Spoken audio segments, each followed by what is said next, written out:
Hello friends, welcome to my channel different story. दोस्तों, सुभाष चंद्र बोस जी का नाम आखिर कौन नहीं जानता।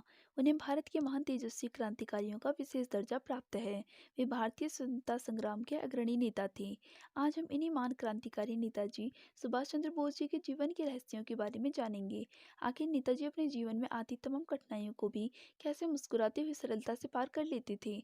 आईसीएस की परीक्षा उत्तीर्ण करने के बाद जब उन्हें जॉब मिली तो उन्होंने इसे क्यों छोड़ दिया, वे हमेशा कैसे मोटिवेट रहते थे। यदि आप इस वीडियो को पूरा देखते हैं तो आप नेताजी के संपूर्ण जीवन के बारे में जान पाएंगे। दोस्तों, सुभाष जी का जन्म कटक नगर में 23 जनवरी 1897 को हुआ था। उनके पिता का नाम जानकी दास बोस था, जो कि एक वकील पेशे से थे।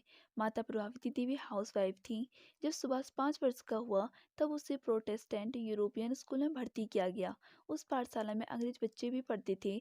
वे भारतवासी विद्यार्थियों को गालियां देते तथा उन्हें बेवजह मारते थे। दोस्तों, हम सभी जानते हैं कि सुभाष चंद्र बोस जी अन्याय के प्रति आवाज उठाने वाले क्रांतिकारी रहे हैं। उनके जीवन का पहला अन्याय के विरुद्ध आवाज उठाने का वाकया तब हुआ जब वे विद्यार्थी थे। एक दिन मध्यावकाश में अंग्रेज बच्चे मैदान में खेल रहे थे। सब स्वदेशी विद्यार्थी एक पेड़ के नीचे बैठे हुए थे। सुभाष ने उन्हें पूछा, क्या तुम्हें खेलना पसंद नहीं है?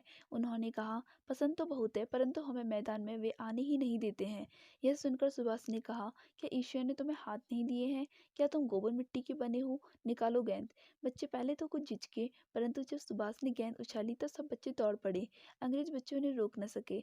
दो दलों में घमासान झगड़ा हुआ। भारतीयों ने अंग्रेजों को खूब पीटा। प्राचार्य ने जानकीनाथ यानी कि सुभाष चंद्र बोस जी के पिता को चिट्ठी लिखी कि आपका पुत्र पढ़ाई में तो उत्तम है, परंतु वह गुट बनाकर मारपीट करता है, उसे समझाइए। पिताजी ने सुभाष को बुलाकर पूछा तो सुभाष ने कहा, आप भी प्राचार्य जी को चिट्ठी लिखें कि आप अंग्रेज बच्चों को समझाइए। यदि वे गालियां देंगे और मारेंगे तो हम भी उनका करारा जवाब देंगे।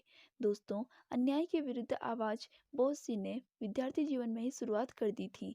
इसी तरह एक और उनके जीवन का वाकया है जब उन्होंने कहा था कि माफी नहीं मांगूंगा। 10 जनवरी 1916 को प्राध्यापक ऑटन ने एक विद्यार्थी को भद्दी गालियां दी और धक्का मारा।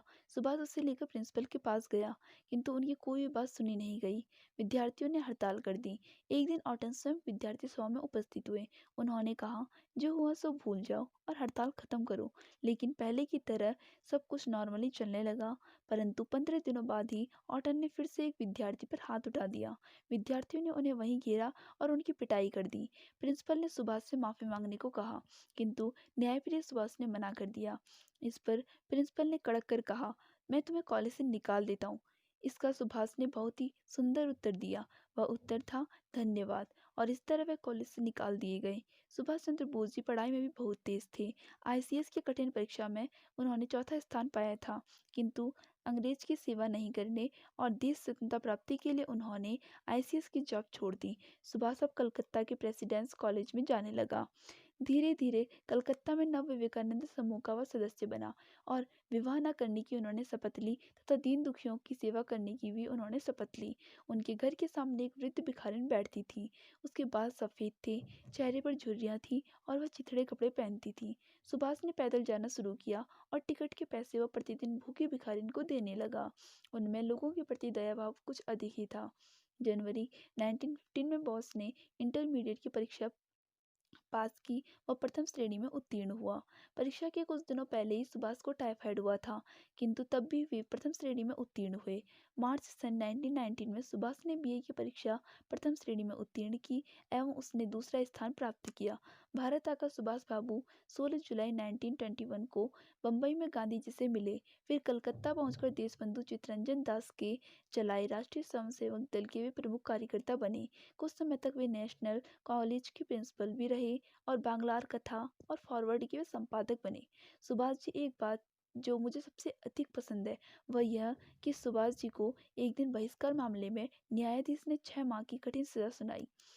इस पर सुभाष ने उनके समक्ष निडर होकर कहा, बस 6 मास, किंतु किसी की मुर्गी चुराने पर 6 मास की सजा दी जाती है। मैं तो अंग्रेजों का तख्त पलटने जा रहा हूँ। दोस्तों, जेल की खराब हवा में वे बार-बार बीमार भी हुए।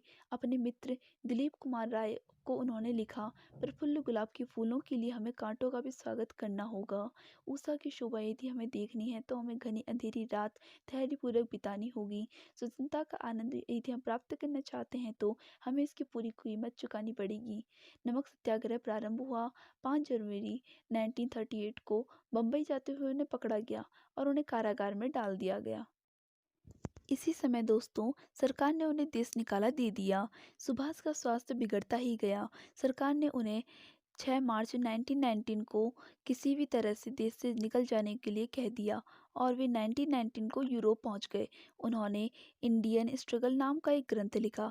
4 दिसंबर 1933 को वे कलकत्ता पहुंचे। एक दिन पूर्व ही पिताजी की मृत्यु हो गई थी। सब संघर्षों को पार करते हुए वे देश की स्वतंत्रता की लड़ाई लड़ते रहे। उनका स्वास्थ्य गंभीर रूप से गिर गया, उनका गला सूज गया और दर्द करने लगा। तब सरकार ने उन्हें उनके घर भेजा। सुभाष ने शीघ्र ही फॉरवर्ड ब्लॉक नामक एक दल प्रारंभ किया। 30 सितंबर 1939 को मद्रास में हुई उनकी सभा में 2.5 लाख जनता उपस्थित थी। सुभाष ने कहा, Britain's peril in India's opportunity, यानी कि अंग्रेजों पर संकट आना हमारे लिए एक स्वर्ण अवसर है। बर्लिन में स्वतंत्र हिंदुस्तान केंद्र खुला। हजारों युद्धबंदियों ने आज़ाद हिंद सेना में प्रवेश लिया। जय हिंद का नारा बुलंद किया। अनेकों ने अंगूठा चीरकर खून से हस्ताक्षर किए। दोस्तों, आप आज़ाद हिंद सेना के बारे में तो जानते ही होंगे। 27 फरवरी 1941 को सुभाष ने आज़ाद हिंद रेडियो पर कहा, प्रिय भारतीयों, मैं सुभाष चंद्र बोस बोल रहा हूँ।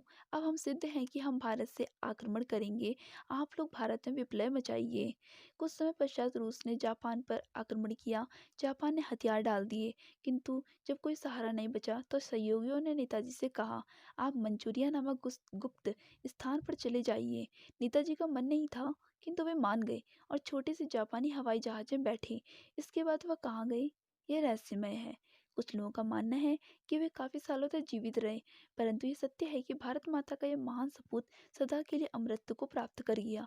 सुभाष चंद्र बोस जी हम सभी के लिए महानायक थे और आज भी हैं और सदा रहेंगे। दोस्तों, यदि आपको यह वीडियो पसंद आए तो लाइक जरूर